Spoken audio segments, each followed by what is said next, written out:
I did not see Hey, the are you okay bruises in that sweater? first. It's I so saw thick the for this fear. heat. I'm fine, My really. It's sister, comforting. Tessa, Okay, just checking. was 7 months Hey, pregnant, it's okay. huddled Let in me the help. corner of her No, get laundry away from room me! like a I'm trapped sorry. animal. It was 90 degrees Tessa, outside, it's me, yet she Hunter. was wearing a Hunter, thick stay wool back, sweater. please! When I Hey, it's reached out okay. to I'm touch here to her, help. she flinched so hard she hit her head against the dryer.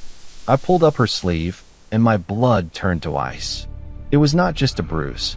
It was the shape of a whip. Hit like, subscribe for more betrayal stories, and comment on your city or country. They tell you that coming home is the hardest part of the deployment. They say the silence is louder than the gunfire. But for me, coming home was supposed to be the victory lap. I am a Tier 1 operator with Delta Force. I had spent the last 8 months hunting high-value targets in the mountains of Afghanistan. I had missed birthdays, holidays, and anniversaries. But I refused to miss this.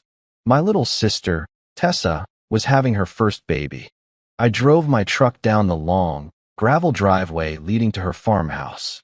It was a beautiful place, tucked away in the hills of rural Kentucky. Her husband, Ian, had bought it for her a year ago. Or rather, his father had bought it for them. That should have been my first red flag. Ian was a nice guy, soft-spoken, maybe a little too eager to please, but he loved Tessa. Or so I thought. The July heat was oppressive. Heat waves radiated off the hood of my truck. I imagined Tessa sitting on the porch with a glass of lemonade, her belly round and full of life. I imagined Ian grilling steaks. I had not told them I was coming. I wanted to see the look on her face.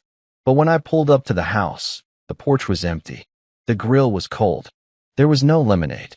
There was just an eerie, heavy silence that sat over the property like a shroud. My soldier brain kicked in before my brother brain did. Something was wrong. The front door was wide open, swaying slightly in the hot breeze. Tessa, I called out, stepping onto the porch. My boots thumped heavy on the wood. Ian. No answer. I walked into the living room. It was spotless. Too spotless. It smelled of bleach and lemon cleaner, sharp and stinging. It did not smell like a home. It smelled like a hospital. Tessa. I yelled louder. I cleared the bottom floor like I was clearing a room in a raid. Kitchen clear. Dining room clear. Then clear. My heart started hammering against my ribs. I moved to the utility room at the back of the house. The door was cracked open. I heard a sound. A rhythmic, wet gasping sound. Like someone trying to breathe through a panic attack. I pushed the door open. Tessa was sitting on the floor between the washing machine and the dryer. She had her knees pulled up to her chest. As I said in the beginning, it was 90 degrees outside, a sweltering Kentucky summer day. But Tessa was wearing a thick, gray wool turtleneck sweater. Her face was pale, almost gray, and her eyes were wide, staring at the washing machine door as if it were a television screen playing a horror movie.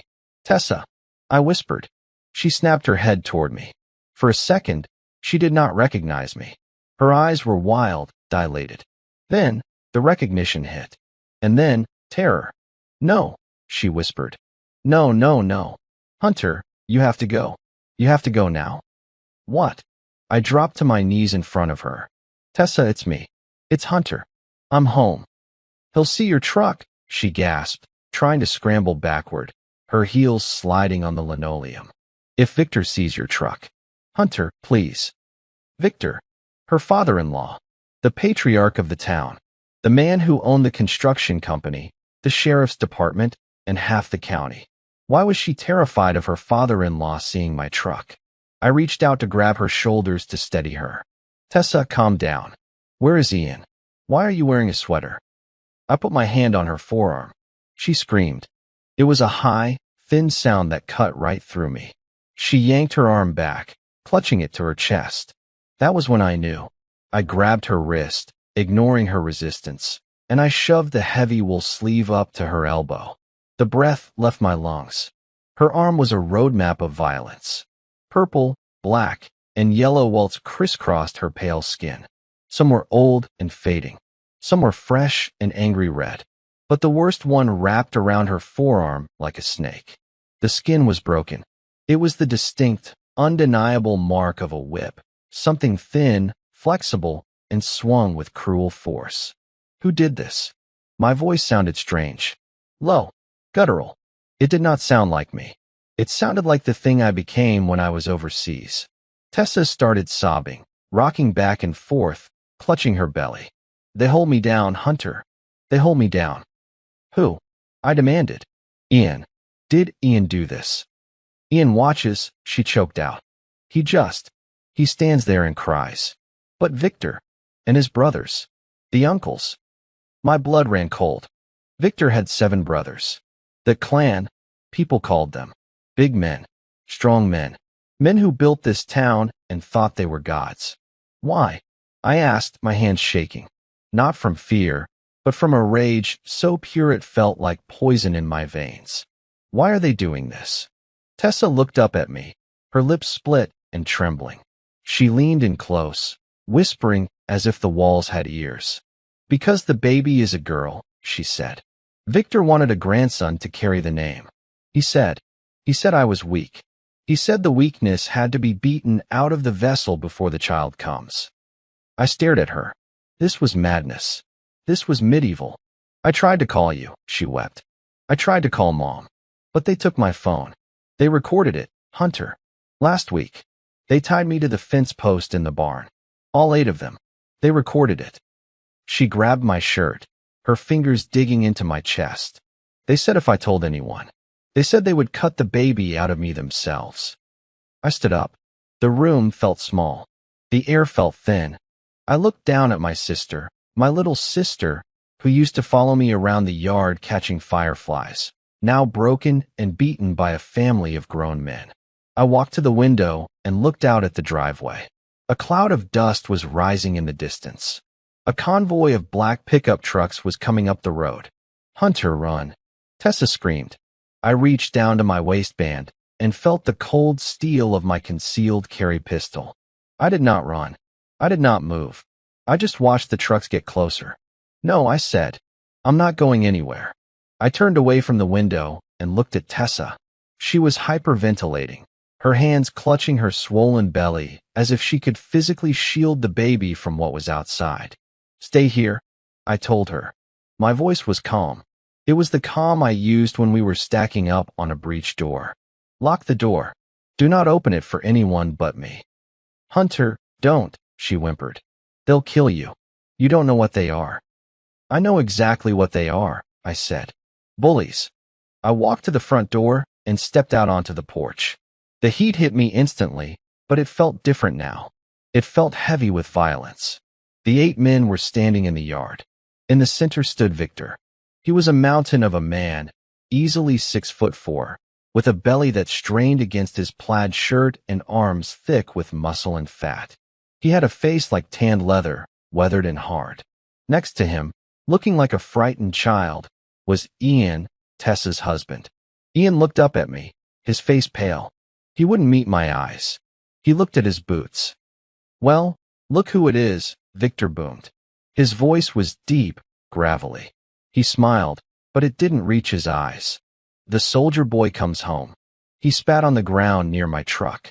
You're trespassing, I said. I didn't raise my voice. I didn't need to. Get off the property. The uncles laughed. It was a low, rumbling sound. They spread out, flanking Victor, forming a wall of denim and flannel. My property, Victor corrected. I bought this house. I bought the land. I bought the clothes on that girl's back. And frankly, son, I bought the law in this county too. So you might want to watch your tone. I walked down the steps, stopping on the bottom one so I was eye level with him. I saw her arms, Victor, I said. The smile vanished from his face. The air grew still. Ian flinched visibly. Family business, Victor said coldly. Discipline. We raise our stock strong here. If the vessel is weak, the child comes out weak. She needed correction. Correction. He called whipping a pregnant woman correction. I looked at Ian. And you let them do this. Ian looked up, tears in his eyes. Hunter, you don't understand. It's the way it is. Dad says. I interrupted, my voice dripping with disgust. You're a grown man, Ian. That is your wife. That is your child. She's carrying a girl. Victor shouted, stepping forward. A useless girl. After I paid for everything. She owes us a son. He poked a thick finger into my chest. Now, you get in that truck, soldier boy, and you drive back to whatever sand pit you crawled out of. Or we will bury you here. No one will ever find you. Just another veteran who couldn't handle coming home and disappeared. I looked at his finger on my chest. Then I looked at the 7 brothers behind him. They were resting their hands on their hips, close to the knives and hammers clipped to their belts. They outnumbered me 8-1. In a straight fight, right here, right now, I might take 3 or 4 of them down. But Tessa was inside. If I went down, there was no one left to protect her. I had to be smart. I had to be tactical. I took a step back. I forced my face to relax. I put my hands up, palms open. Okay, I said. Okay, you made your point. Victor smirked. He thought he had won. He thought fear worked on me the way it worked on everyone else in this town. Smart boy, Victor grunted. Now get. I'm taking her to lunch. I lied. Just lunch. Then I'm gone. I want to say goodbye properly. Victor narrowed his eyes. He looked at the house, then back at me. He nodded to one of his brothers, a man with a scar running down his cheek. The brother walked over to my truck and slashed the back tire with a box cutter. The hiss of escaping air was loud in the silence. You ain't going nowhere in that, Victor said. Take Ian's car. 1 hour.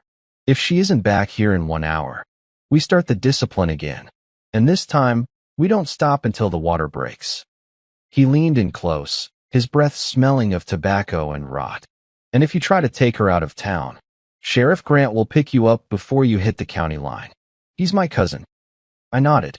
I kept the rage locked deep inside a steel box in my gut. 1 hour, I said.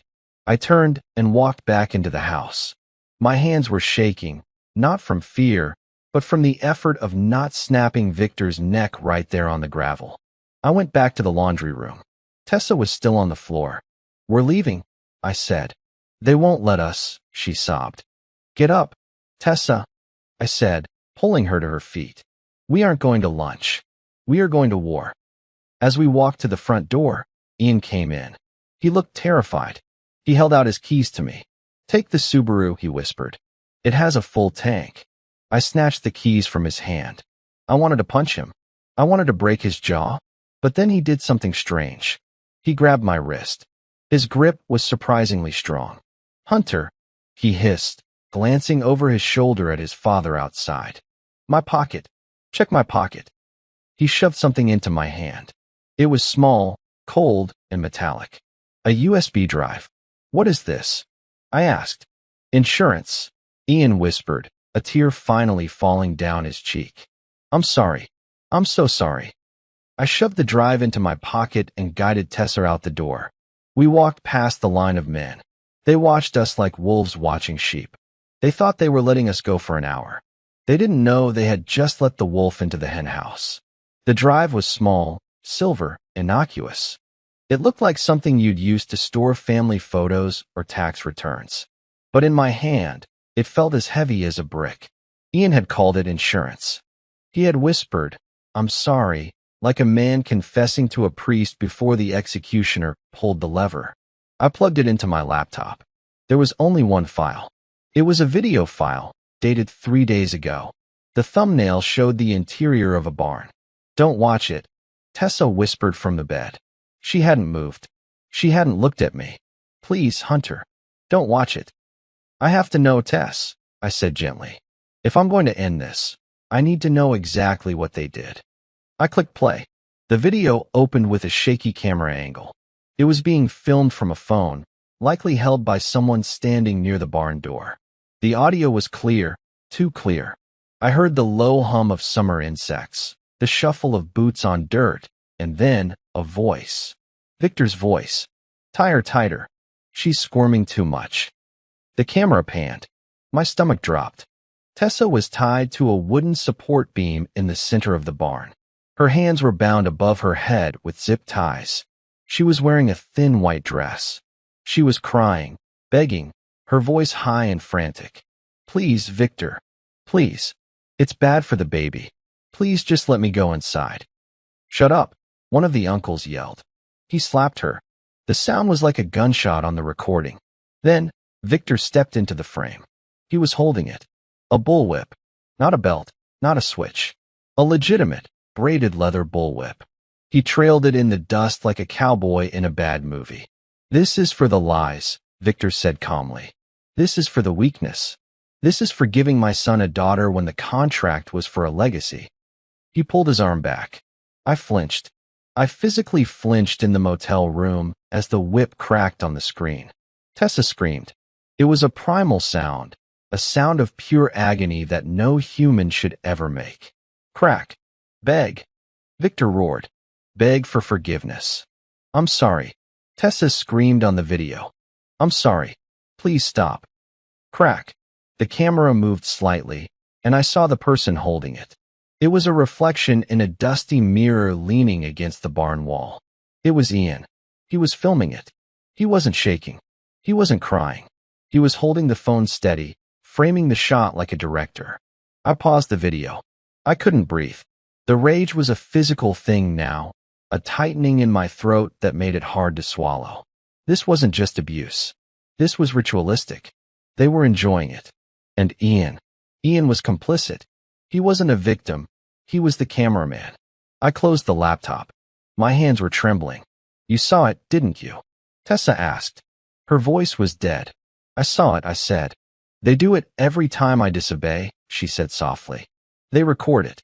They say if I ever leave, they'll release the videos but edit them to make it look like I asked for it. Like it's some sick game. They said no judge would believe a hysterical woman over the pillars of the community."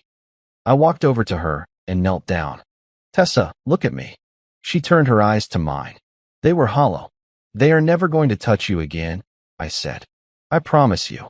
"You can't stop them, Hunter," she whispered. "The sheriff. Sheriff Grant. He was there that night. He was drinking beer outside the barn while they did it." My blood froze. "The sheriff was there. Are you sure?" I asked. "I heard his truck," she said. "I heard him laughing with Victor afterwards. He called me a stubborn mare that needed breaking." That changed everything. If the sheriff was involved, I couldn't just call the police. The police were the enemy. I was in enemy territory with no backup, no comms, and a high-value asset to protect. I stood up and paced the small room. I needed a plan. I needed leverage. And right now, the only leverage I had was the law, or at least the illusion of it. I had to try the official route first, just to prove it was broken. I needed to document the corruption before I could escalate. "Pack your bag," I said. "We're going to the sheriff's station." "What?" Tessa's eyes went wide. "No, he's with them." "I know," I said grimly. "That's why we're going. I need him to deny us help on the record. I need him to hang himself." I grabbed my phone and turned on the voice recorder app. I slipped it into my front shirt pocket, camera lens facing out just enough to catch audio clearly. "Trust me, Tess," I said. "I need you to be strong for one more hour. Can you do that?" She took a shaky breath and nodded. "For the baby. I can do it for her." We left the motel. The sun was starting to dip lower in the sky, casting long shadows across the road. As I drove toward the town center, I checked my rearview mirror. A black pickup truck was 3 cars back. It had been there since we left the motel. They were tracking us. "Hold on," I said, gripping the steering wheel. I took a sharp right turn, then another left, cutting through a residential neighborhood. The black truck mirrored my moves. "They found us," Tessa whimpered. "Not yet," I said. "We're going to the safest place in town. The police station. Let's see if they have the balls to try something in the lobby." I slammed on the gas, racing toward the brick building in the center of town. I didn't know if I was driving into a sanctuary or a trap, but I knew one thing. I was done running. "Can I help you folks?" Grant asked. His voice was casual, too casual. He had the same thick build as Victor, the same heavy jawline. "Cousins."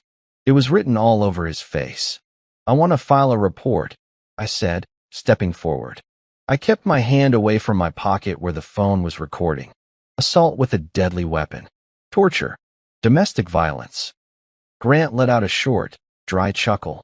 He walked around the counter, ignoring the deputy, and leaned against the wall. That's a lot of big words. Who's the victim? I gestured to Tessa. She was trembling, holding onto my arm for support. My sister. Her father-in-law, Victor, and his brothers beat her with a bullwhip. We have video evidence. Grant's eyes narrowed. The amusement vanished. He looked at Tessa, his gaze cold and predatory. Is that right, Tessa? You want to file a report against Victor? After everything he's done for you. Buying you that house. Taking care of your husband. He whipped me, Tessa whispered. She found a sudden spark of courage.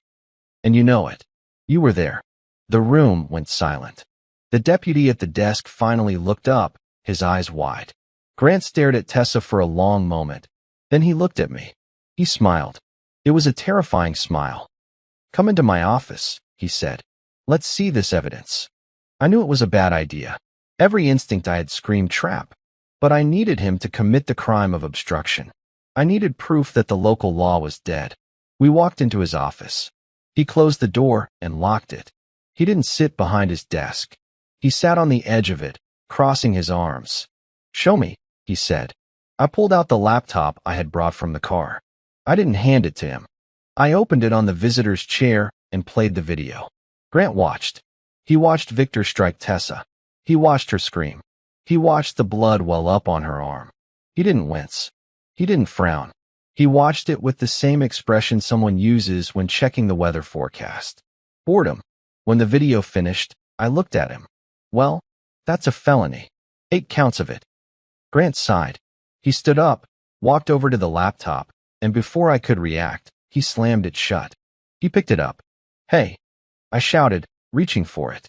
He pulled a drawer open and dropped the laptop inside. Then he pulled out a handgun, not his service weapon, but a personal snub-nose revolver, and set it on the desk. Here's how this works, soldier, Grant said softly. That video. It's fake. AI generated. Deep fake. Whatever you want to call it. It's not admissible in my town. You can't be serious, I said, my voice rising. You saw it. You were there. I was at a barbecue, Grant lied smoothly. And Tessa here. Well, everyone knows she's been unstable since the pregnancy hormones kicked in. Self-harm is a tragic thing. He leaned forward, his face inches from mine. You have 2 choices. Choice A. You walk out of here, you get in your car, and you drive back to Fort Bragg or wherever the hell you came from. You leave Tessa here with her family who loves her. And choice B. I asked, my fists clenched so hard my nails cut into my palms. Choice B, Grant said, tapping the revolver on the desk. I arrest you right now for assaulting an officer. I throw you in a cell. And while you're processing, Tessa goes back to Victor. And maybe, just maybe, she falls down the stairs tonight. Accidents happen. The threat hung in the air like smoke. He wasn't just refusing to help. He was threatening to kill my sister if I didn't back down. I looked at Tessa. She was crying silently, defeated. She knew this would happen. She had told me. Okay, I said. Grant smirked. Okay. I'm leaving, I said. I'll take her back to the house. I'll pack my things. And I'm gone. Grant nodded, satisfied. Smart man. Victor said you were smart. Don't make me come out there, Hunter. I don't like paperwork. He unlocked the door. I grabbed Tessa's arm and led her out.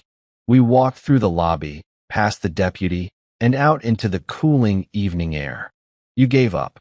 Tessa hissed as we got to the car. You gave him the evidence, and you gave up. I started the engine. I looked at the sheriff's station in the rearview mirror. I didn't give up, Tess, I said. I just confirmed the rules of engagement. What does that mean? It means the law doesn't apply here anymore, I said, shifting the car into gear. Which means I don't have to follow it either. I reached into my pocket and pulled out the USB drive. Grant had taken the laptop. He hadn't taken the drive. He was arrogant. He thought he had won. Where are we going? Tessa asked. The cabin, I said. Dad's old hunting cabin up on the ridge. Nobody has been there in 10 years. We go to ground. We get supplies. And then what? I looked at her. Then I make a phone call. We drove out of town, taking the back roads, the winding dirt paths that only locals knew. The sun set, plunging the world into darkness. I thought we were safe. I thought we had slipped away. I was wrong. As we rounded a sharp curve near the ridge, blinding high beams flooded the cabin of the Subaru. A truck was parked across the road, blocking the path. I slammed on the brakes. Behind me, another set of lights flared to life. We were trapped. Get down, I yelled, throwing my arm across Tessa to pin her to the seat. The front truck hit us. Metal shrieked against metal. The Subarus had crumpled like a soda can. The airbags didn't deploy. Too old, or maybe just bad luck. The car stalled, the engine dying with a pathetic sputter. Silence. For 3 seconds, there was nothing but the hissing of our radiator and the blinding glare of the headlights from both sides. We were pinned on a narrow dirt road, steep drop-off on one side, dense forest on the other. Are you hurt? I asked, scanning the darkness. I think I'm okay, Tessa gasped. Hunter, they're going to kill us. Doors slammed. Heavy boots crunched on gravel. I saw silhouettes moving in the high beams. They were carrying things. Baseball bats. Tire irons. Lock the doors, I commanded. I reached for my pistol, tucked in my waistband. I checked the chamber. 1 round ready. 15 in the magazine. 16 shots. There were at least 4 of them approaching, maybe more. A shadow loomed at my window. It was one of the uncles, Kyle, the youngest one. He had a wild look in his eyes and a crowbar in his hand. Smash. The driver's side window exploded inward. Glass shards sprayed over me. I tried to bring the gun up, but Kyle was fast. He jammed the crowbar through the broken window and jabbed me hard in the ribs. I felt something crack. The pain stole my breath, turning my vision white. I dropped the gun. It skittered under the seat. Open it. Kyle screamed, reaching in to unlock the door. I grabbed his wrist, twisting it, trying to break his grip, but the passenger door ripped open. 2 more men, Grant, the sheriff, and Blake, dragged Tessa out. No, no, she shrieked, kicking and fighting. Let her go. I warred. I surged forward, ignoring the fire in my ribs, but Kyle yanked the door open and dragged me out onto the dirt. I hit the ground hard.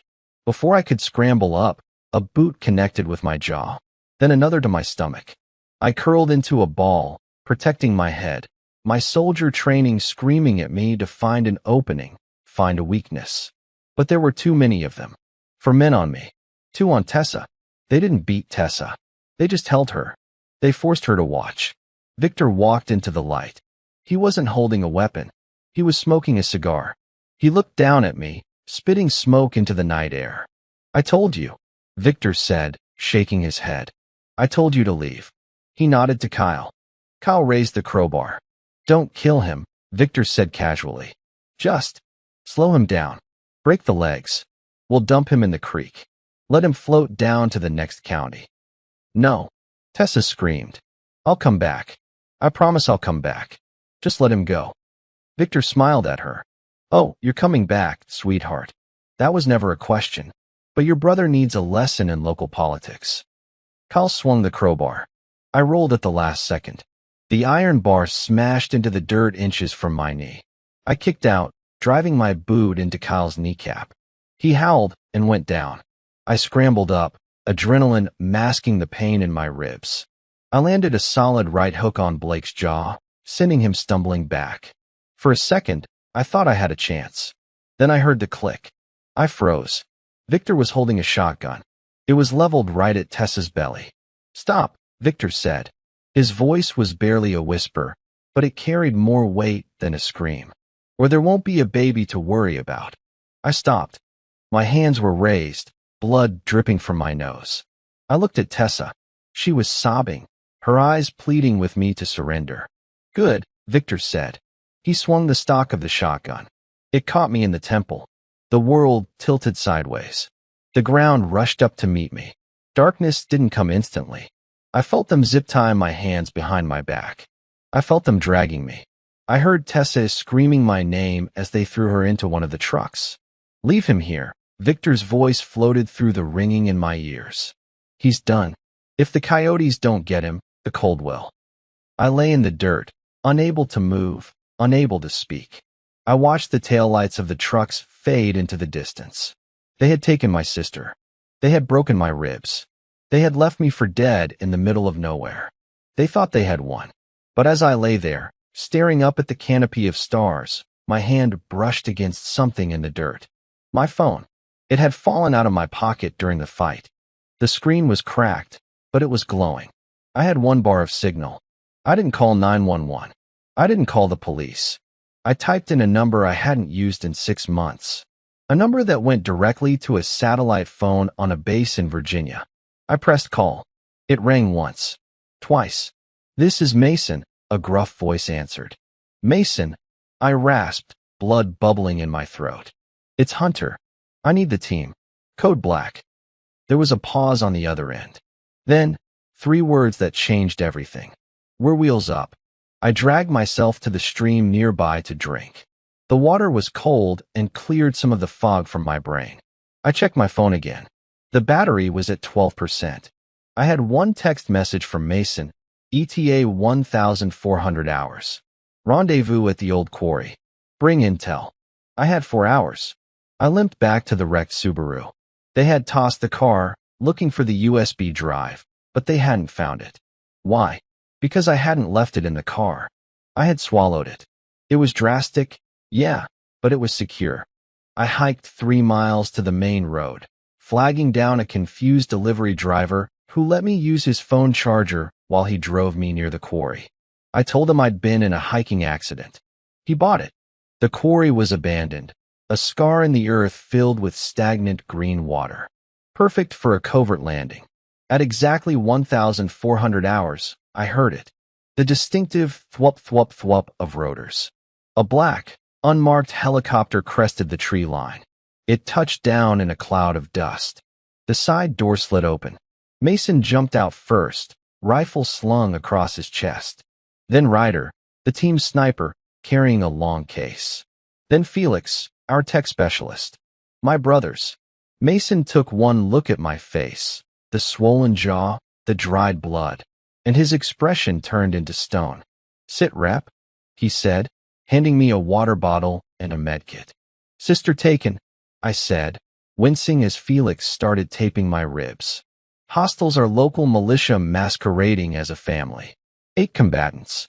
Leader is Victor. They have the local sheriff in their pocket. They're holding her at the main farmhouse." "Rules of engagement?" Ryder asked, checking his scope. "Domestic soil," I said. "We can't just kick in the door and start shooting. We need to be surgical. We need to dismantle them. We need intel on the inside," Felix said, opening his laptop on the hood of a rusted truck. "I can tap into the local cell towers. If they have phones, I can hear them." It took Felix 10 minutes. He intercepted a signal coming from the farmhouse. "I've got a live mic," Felix said. Someone left a phone on in the kitchen. We huddled around the computer. The audio was fuzzy, but audible. We heard Victor laughing. We heard the clinking of bottles. They were celebrating. "She's locked in the basement," Victor's voice came through. "No food, no water until she apologizes." "What about the husband?" another voice asked. Ian's a good boy," Victor said.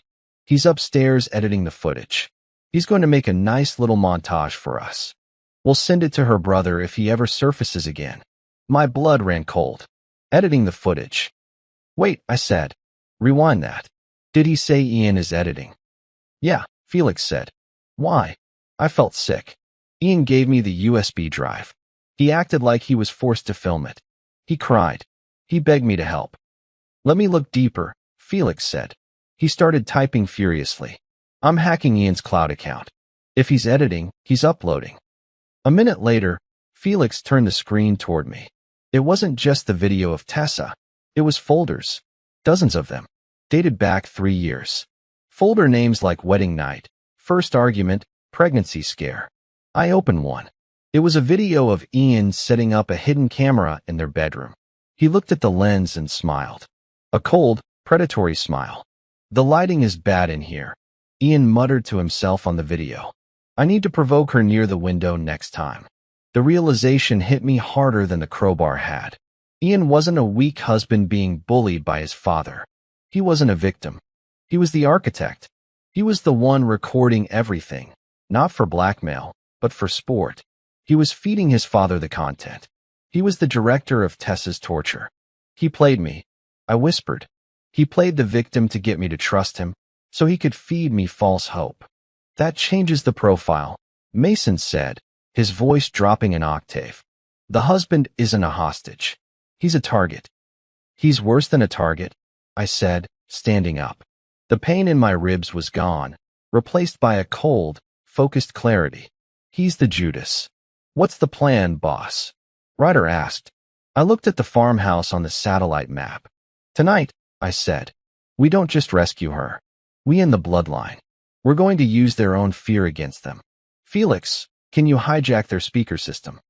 I can hijack their toaster if it has Wi-Fi. Felix grinned. Good, I said. Tonight, the ghosts come out to play. We set up our observation post on a ridge overlooking the property. It was a sprawling compound, a main house, a large barn, and a construction yard filled with heavy machinery. The clan was gathered on the back porch of the main house. I counted 8 heat signatures. Victor, the 7 uncles. But there was a 9th signature. Inside the house. Upstairs. That's Ian. Felix whispered, looking at his tablet. He's in the master bedroom. Heat signature is stationary. Probably at a computer. Where is Tessa? I asked, my voice tight. Basement, Felix confirmed. Small heat signature. Curled up in the corner. She's shivering, Hunter. Core temp is dropping. We move now, I said. Mason put a hand on my shoulder. Patience. We do this by the numbers. If we rush, they might panic and hurt her. We need to separate them. How? Psychological warfare, I said. Felix, are you tapped into the house audio? I have control of the Bluetooth speakers in the living room, the smart TV in the den, and, oh, this is rich, the baby monitor system they installed. Perfect, I said. Let's see if they believe in ghosts. We crept closer, moving to the perimeter of the yard. Ryder took a position in a tree stand 200 yards out, his suppressed sniper rifle trained on the porch. He wasn't shooting to kill, not yet. He was our overwatch. Light him up, Felix, I commanded into my headset. Inside the house, chaos began. Felix triggered the smart lights in the living room. They started strobing, on, off, in a frantic, seizure-inducing rhythm. The men on the porch stopped drinking. What the hell is that? I heard Victor's voice carry over the wind. Probably just a surge, one of the uncles grunted. Wiring in this old place is shot. Then, the sound started. Felix played a recording over the massive living room speakers at full volume. It wasn't music. It was the sound of a baby crying. A high-pitched, distorted wail that echoed through the house and spilled out onto the porch. The men jumped. Turn that off. Victor shouted. Ian, turn that damn thing off. But Ian didn't turn it off. Instead, the TV in the den turned on. Felix cast a video onto the screen, the video I had watched in the motel. The video of them whipping Tessa. 2 of the uncles, curious, walked inside to check the fuse box. Target separation achieved, Mason whispered. 2 hostiles inside. 6 outside. Take them, I said. I moved out of the tree line. I wasn't wearing my military gear. I was wearing black fatigues, a balaclava, and night vision goggles. I looked like a nightmare. I slipped through the back door while the uncles were distracted by the TV. I came up behind Uncle Ray. He was staring at the screen, beer in hand. I didn't say a word. I grabbed him in a chokehold, compressing his carotid artery. He struggled for 4 seconds, then went limp. I lowered him silently to the floor and zip-tied his hands and feet. 1 down. The second uncle, Donnie, turned around. He saw me, a black shape standing over his unconscious brother. He opened his mouth to yell. Thwip. Ryder, from 200 yards away, put a tranquilizer dart right into his neck. We weren't using bullets. Bullets make noise. Bullets make a mess. We were using high-dosage veterinary tranquilizers, the kind used for bears. Donnie slapped his neck, stumbled, and collapsed into the recliner. 2 down. Porch is clearing, Mason reported. Victor is sending 2 more to check on the first 2. It was a funnel. We were drawing them in, one by one. The next 2 came through the door. Kyle, the one who broke my ribs, and Blake. They had their shotguns now. They were nervous. Ray, Donnie. Kyle called out. Quit messing around. They walked into the living room. The lights were off now. Darkness. Mason and I were waiting in the shadows. We moved in perfect sync. Mason took Blake. I took Kyle. I kicked the back of Kyle's knee, dropping him to the floor. Before he could raise the shotgun, I drove my elbow into his temple. He went down hard. Mason had Blake in a sleeper hold. "For down. Half the pack is gone," Felix said. "Victor is getting suspicious. He's calling Ian." "Jam the signal," I said. Signal jammed. Their phones are bricks. Outside, Victor was yelling. "Ian, get down here. Where is everyone?" When no one answered, the fear finally hit him. The silence of the house was unnatural. The crickets had stopped chirping. "Boys," Victor said to the remaining 3 brothers. "Get the trucks. We're leaving." "They're running," Ryder said. "Cut the tires," I ordered. Ryder fired 4 shots in rapid succession. Puff, puff, puff, puff. The tires on the trucks hissed and flattened. Victor spun around, trying to find where the shots came from. He was trapped. "Who's out there?" Victor screamed into the dark. "Show yourself. I'm the law in this town." I walked out onto the porch. I didn't have a weapon in my hand. I just stood there in the moonlight. "You aren't the law anymore, Victor," I said, my voice amplified by the tactical headset so it boomed across the yard. "You're just a trespassing civilian." Victor raised his shotgun. "I'll kill you." Before he could pull the trigger, 3 red laser dots appeared on his chest. One from Ryder in the trees. One from Mason on the roof. One from Felix in the bushes. "Drop it," I said, "or I turn you into pink mist." Victor hesitated. He looked at the lasers. He looked at his brothers. They dropped their weapons. Clatter, clatter, clatter. Victor growled, throwing his shotgun down. "You think this is over? I'll have you arrested for this. I have connections." "We aren't arresting you," I said, stepping closer. I pulled off my balaclava so he could see my face. So he could see the brother he tried to kill. "Then what do you want?" he spat. "Justice," I said. Mason and Felix emerged from the shadows, zip ties ready. We secured the remaining 4 men. 8 men total, all bound, gagged, and lined up on the porch like trophies. But we weren't done. "Where is Ian?" I asked Felix. "Still upstairs," Felix said. "He hasn't moved. He thinks he's safe." I walked into the house, past the unconscious bodies of the uncles, and climbed the stairs. The door to the master bedroom was closed. I kicked it open.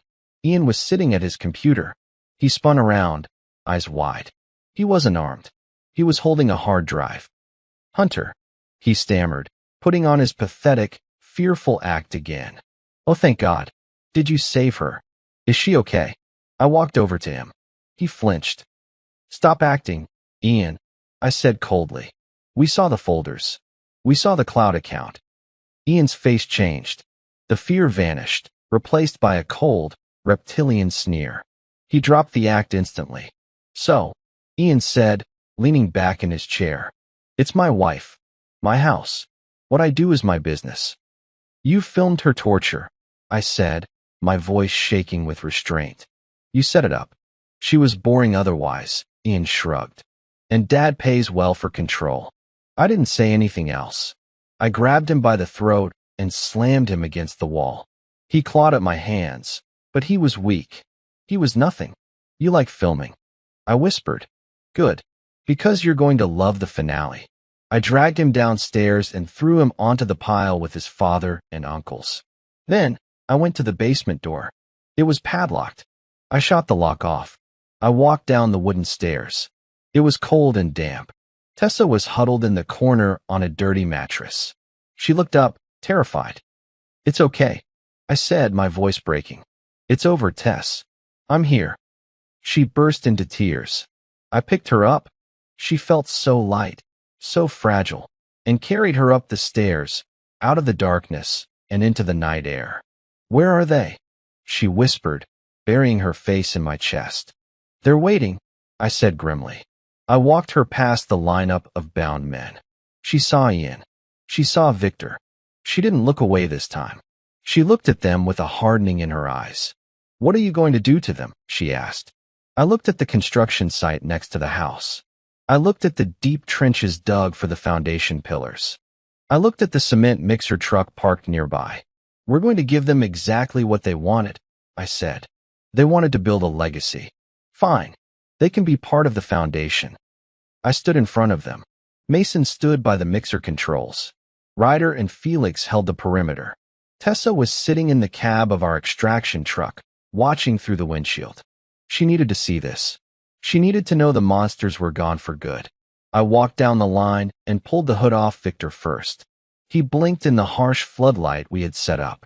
He looked up at me, sweat beading on his forehead, but his eyes were still defiant. "You can't do this," Victor rasped. "People will ask questions. We run this town."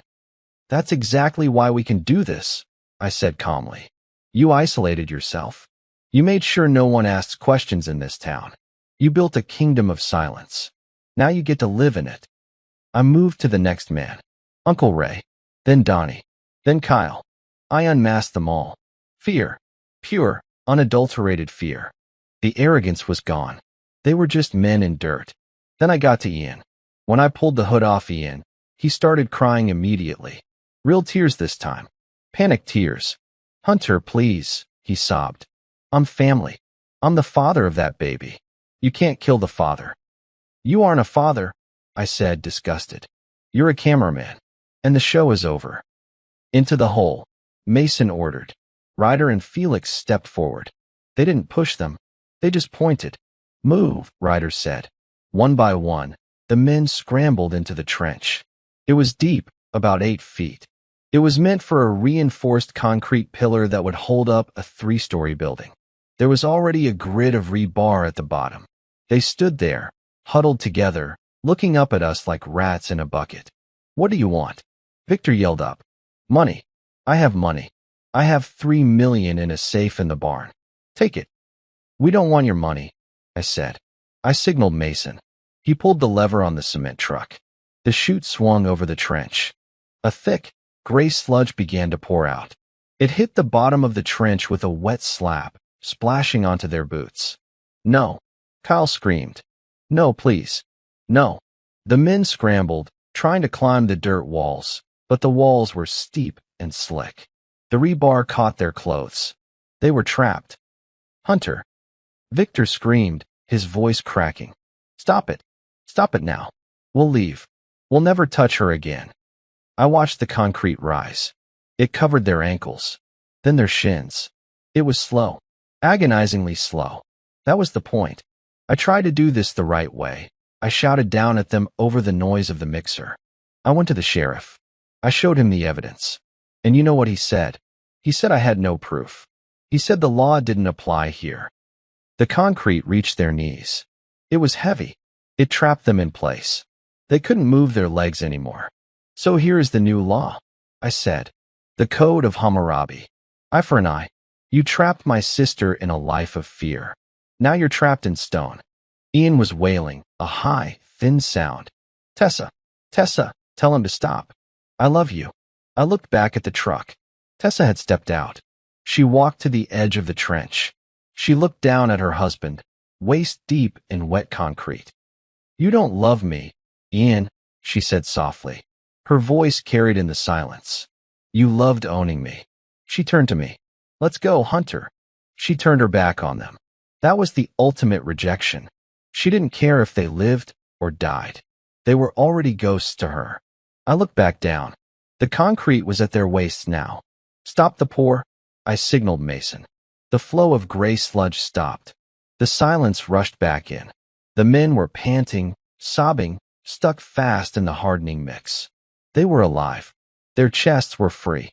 Their arms were free. But from the waist down, they were part of the earth. "We aren't going to bury you alive," I said. "That would be murder. And we are the good guys." Victor looked confused. "What?" "We're leaving you here," I said. "This concrete sets in 4 hours. You have phones in your pockets. Oh wait. Felix jammed the signal. But don't worry, the signal jammer runs on a battery. It'll die in about 6 hours. I tossed a shovel into the trench, just out of their reach. If you work together, maybe you can dig one of you out before it sets. I lied. But knowing you lot, you'll probably just fight over who gets saved. You can't leave us here. Victor roared. We'll die of exposure. It's a warm night, I said, turning away. And someone will find you. Eventually. Maybe the sheriff. If he decides to actually patrol for once. Hunter. Ian screamed. Don't leave me. I didn't look back. We walked to the extraction truck. We loaded up. As we drove away, the only sound was the screaming of 8 men fighting against the inevitable hardening of their own trap. They weren't dead, but their lives as they knew them were over. By the time anyone found them, that concrete would be stone. They would need jackhammers to get out. And by the time the police, the real police, the state troopers I had called anonymously before we started, arrived, they would find 8 men literally cemented in the scene of their crimes. We drove down the long driveway. I looked at Tessa. She was asleep. Her hand was resting on her belly. Is it over? Mason asked from the driver's seat. Not yet, I said, looking at the USB drive in my hand. We still have one loose end. The sheriff, I confirmed. He thinks he's safe because he wasn't at the house. He thinks he's untouchable. I plugged the drive into the truck's dashboard computer. Felix, I said, send the video. Not the one of Tessa, the other one. Felix grinned. The one from the sheriff's body cam that we hacked. That's the one. While Felix had been digging through the cloud, he found something else. The sheriff wore a body cam. He thought he deleted the footage of him deleting my evidence. But nothing is ever truly deleted. We were sending it to the FBI, to the governor, to every news outlet in the state. Let's see how he likes being famous, I said.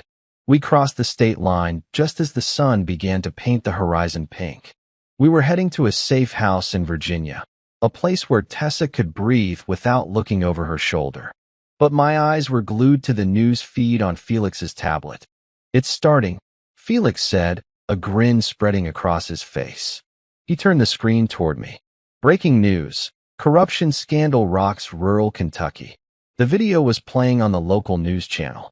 It was the footage recovered from Grant's own deleted files. The footage of him watching Tessa's torture video, laughing, and then threatening to kill me. The audio was crystal clear. I arrest you right now. And maybe she falls down the stairs tonight. The governor has already issued a statement. Felix read. State troopers are being dispatched to secure the sheriff's office. The FBI is involved. Good, I said. Now they'll find the rest of the trash. Back at the farmhouse, the scene must have been biblical. We later learned the details from police reports and leaked dashcam footage. At 0800 hours, a convoy of state troopers and FBI agents rolled up to the construction site.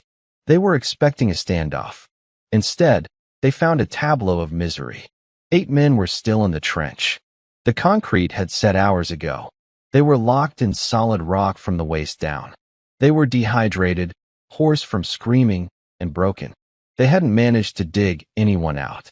In fact, bruises on their faces suggested they had fought each other even while stuck, trying to climb over one another to escape. Sheriff Grant had arrived first, trying to figure out where his cousins were. The dashboard camera from the first state trooper on the scene caught the moment perfectly. Grant was standing at the edge of the trench, trying to pull Victor out with a rope. Victor was screaming in pain because his legs were immovable. Sheriff Grant. A trooper shouted over the bullhorn. Step away from the suspects. Put your hands in the air.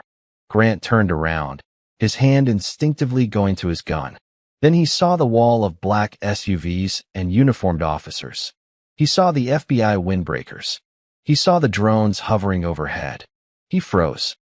Don't do it, Grant, I whispered to the screen, watching the live feed. Make it easy. Grant didn't draw his weapon. He dropped to his knees. He knew it was over. The corruption, the power, the fear, it all evaporated in the sunlight. The extraction of the 8 men took 12 hours. They had to bring in jackhammers. Fire rescue teams had to carefully chip away the concrete around their legs to avoid crushing their bones. It was a slow, humiliating process broadcast live by news helicopters. The entire country watched as Victor, the man who thought he was a king, was chiseled out of the ground like a fossil. When they finally pulled Ian out, his legs were purple and swollen from the pressure. He was weeping, calling Tessa's name over and over again.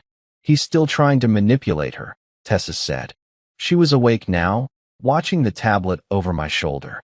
"He can try," I said, "but he's going to be doing it from a federal prison cell. Kidnapping, conspiracy, torture, corruption." Mason listed off the charges. "And with the video evidence of the abuse, they're never seeing daylight again." Tessa leaned back against the seat and closed her eyes. For the first time in years, the tension in her face was gone. She looked peaceful. "Thank you," she whispered. "Thank you for coming back." "I never left," I said. "I just took the long way home." We arrived at the safe house by noon. It was a quiet cabin near the coast, far away from the hills and the heat. Ryder and Mason set up a perimeter, just out of habit, but we knew we were safe. But there was one final twist waiting for us. One thing we hadn't accounted for. 3 weeks later, Tessa went into labor. I was in the waiting room of the hospital, pacing back and forth. Mason was reading a magazine. Ryder was asleep in a chair. The doctor came out. He looked grim. "Family of Tessa. I'm her brother," I said, my heart stopping. "Is she okay?" "She's fine," the doctor said. "The baby is fine. A healthy girl. But what?" "There were complications," the doctor said gently. "The stress. The physical trauma she endured. There was damage to the uterus. We had to perform an emergency hysterectomy to save her life." I felt the air leave the room. "She can't have any more children?" I asked. "No," the doctor said. "This is her only child." I thought about Victor. I thought about his obsession with a legacy. I thought about how he whipped her because she was carrying a girl, because he wanted a grandson to carry on the name. And now, because of his violence, because of his discipline, he had ensured that his line ended here. There would be no grandsons. There would be no more children. He had destroyed his own legacy with his own hands. I walked into the room. Tessa was holding the baby. She looked tired, but happy. "Did they tell you?" she asked softly. "Yeah," I said, sitting beside her. "I'm sorry, Tess." She looked down at the baby girl in her arms. "Don't be," she said. "It's poetic justice, Hunter. Victor wanted a dynasty. He wanted an army of boys." She kissed the baby's forehead. "Instead, he gets her. And she is going to be the last thing he ever sees of us." "What are you going to name her?" I asked. Tessa smiled. A real, genuine smile. "Victory," she said. I laughed. It was perfect. Start of part 10. Hook. The trial of the century, they called it. 8 men in jumpsuits, chained together, shuffling into the courtroom like the chain gang they were destined to become. Victor looked small without his boots and his shotgun. Ian looked like a ghost. But the real show wasn't the defendants. It was the witness list. They thought Tessa wouldn't show. They thought she was too broken, too scared. They forgot that she was a soldier's sister. CTA, hit like, subscribe for more betrayal stories, and comment on your city or country. Story body. I sat in the front row, directly behind the prosecutor's table. I was wearing my dress blues. Mason, Ryder, and Felix were sitting next to me, also in uniform. We were a wall of silent judgment. When Tessa walked in, the entire courtroom went silent. She wasn't hiding. She was wearing a simple blue dress, holding baby Victory in a carrier. She walked with her head high. She didn't look at the floor. She looked straight at the jury. Victor's lawyer, a slick man from the city paid for with the last of the family's hidden money, tried to discredit her. "Mrs. Tessa," the lawyer began, pacing in front of the witness stand. "Isn't it true that you suffered from prenatal depression? Isn't it true that these injuries could have been self-inflicted in a hysterical state?" It was the same lie Grant had tried to sell. Tessa didn't flinch. She leaned into the microphone. "I didn't whip my own back," she said calmly. and I certainly didn't film it from 3 different angles. The lawyer paused. The defense argues that those videos are manipulated. Deepfakes created by your brother, a military specialist. It was a desperate move. Is that so? The prosecutor stood up. He was a young, sharp shark from the Department of Justice who smelled blood in the water. Your Honor, the prosecution calls its next witness, Special Agent Miller of the FBI Cyber Crimes Division. Felix winked at me from the gallery. We had handed over everything. Not just the videos, but the metadata, the timestamps, the GPS coordinates embedded in the files. Agent Miller took the stand. He projected Ian's cloud account onto the massive screen in the courtroom. These files, Agent Miller explained, pointing to the screen, contain unique digital fingerprints. They were created on an iPhone 14 Pro registered to Ian. They were uploaded to a server paid for by Victor's construction company credit card. And, he paused for effect, we recovered the deleted audio from the sheriff's body cam. The audio where Sheriff Grant admits to seeing the injuries and doing nothing. The courtroom erupted. The judge banged his gavel, demanding order. Victor's face turned purple. He started shouting at his lawyer. Ian just put his head on the table and sobbed. The verdict came back in 4 hours. Guilty. On all counts. Kidnapping. Aggravated assault. Conspiracy. Corruption of a public official.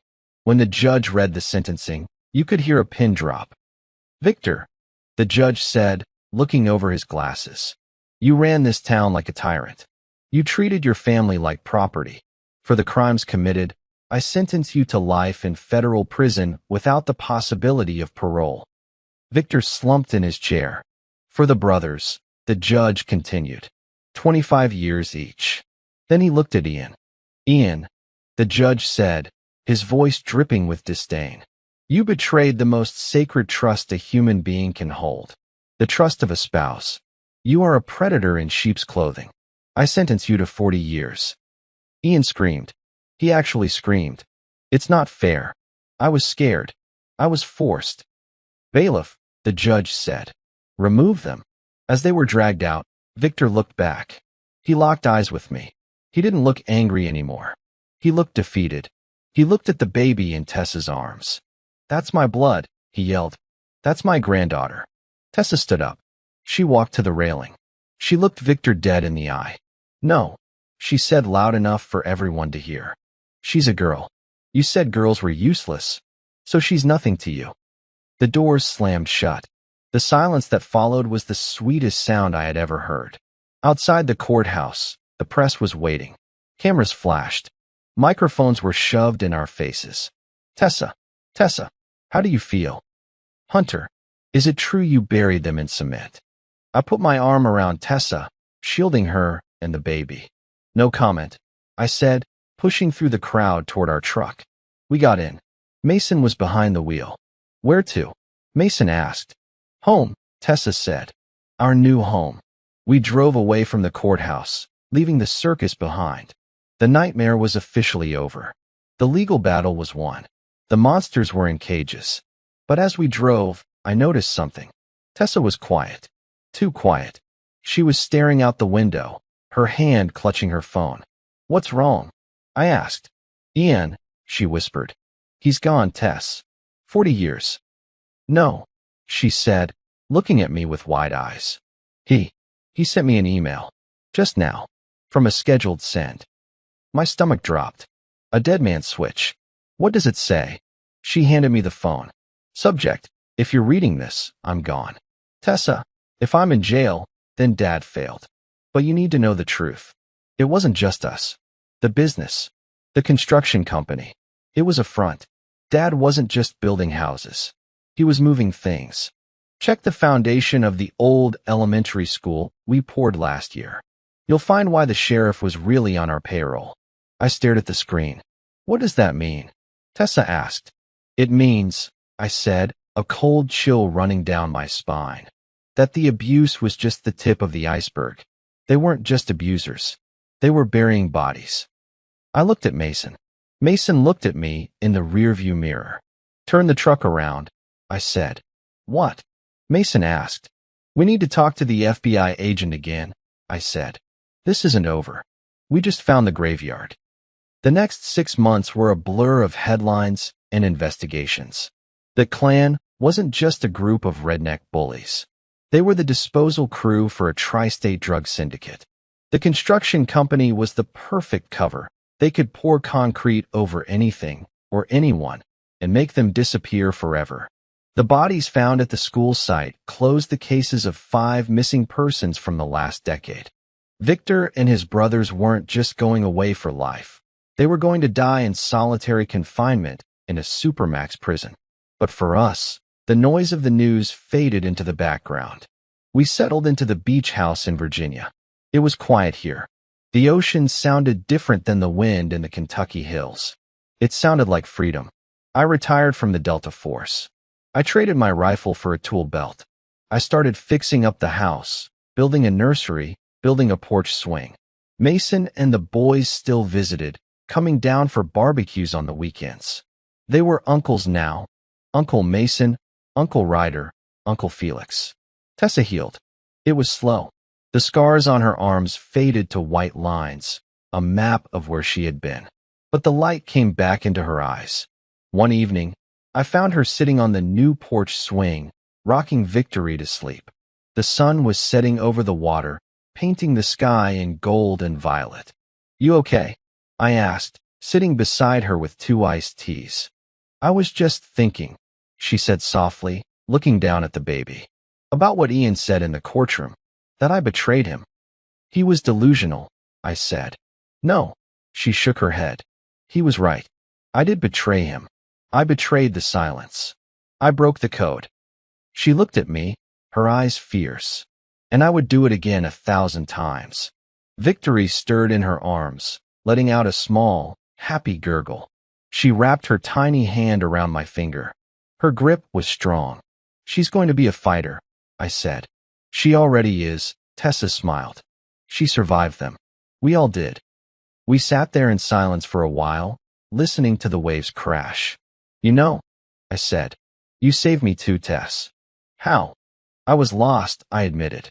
"After all those deployments, I forgot what I was fighting for. I was just a machine, coming back for you." It reminded me that there are things worth burning the world down to protect. She leaned her head on my shoulder. "We buried the monsters, Hunter," she whispered, "and we built something new on top of them. The story of the FIL and his 7 brothers is over. The town they ruled is under new management. The sheriff is in prison. The construction company is dissolved. The concrete they poured to hide their sins became the evidence that convicted them. And us. We're just a family now. A brother, a sister, and a little girl named Victory. We didn't get revenge. Revenge is for people who can't let go. We got justice. And justice is the foundation you build a future on." Wow, what a journey. From the darkest depths of that basement to the freedom of the ocean.